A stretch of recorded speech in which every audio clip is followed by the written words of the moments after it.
Une salle de classe traditionnelle, sauf qu'ici on apprend à boire du vin. Cette école d'œnologie de Pékin accueille des élèves désireux de découvrir les secrets de la dive bouteille.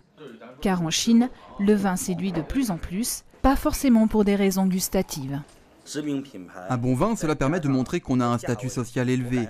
Les grandes marques et les prix élevés sont deux éléments importants pour un vin. En Chine, qui dit bon vin dit vin français.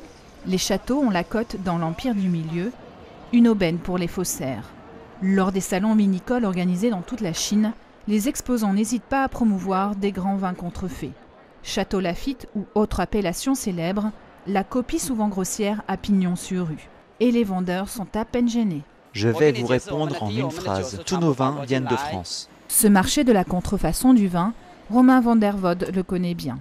Importateur de vin français depuis 2 ans à Pékin, il a découvert en Chine un art de la contrefaçon.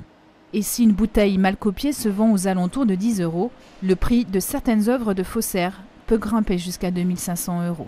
On a des copies beaucoup plus haut de gamme, beaucoup mieux faites, qui sont faites généralement en réutilisant des bouteilles de Grand Cru, en les re-remplissant, avec à l'intérieur du vin qui peut être du vin de Bordeaux, qui peut être du vin de Bordeaux correspondant approximativement au millésime, bien qu'il s'agisse d'un vin de beaucoup moins grande qualité. Difficile d'évaluer les pertes de la contrefaçon chinoise, mais face à des copies impossibles à déceler pour des consommateurs non avertis, producteurs et cavistes commencent à s'organiser.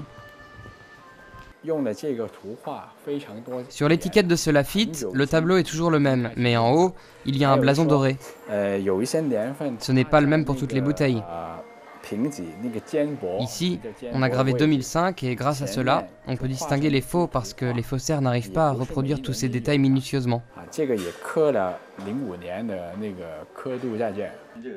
Pour l'instant, les Chinois ne consomment qu'1 litre de vin par an et par habitant. Mais d'ici 2014, le pays devrait se classer 6e consommateur de vin au monde, une explosion du marché qui devrait encore faire longtemps les beaux jours de la contrefaçon.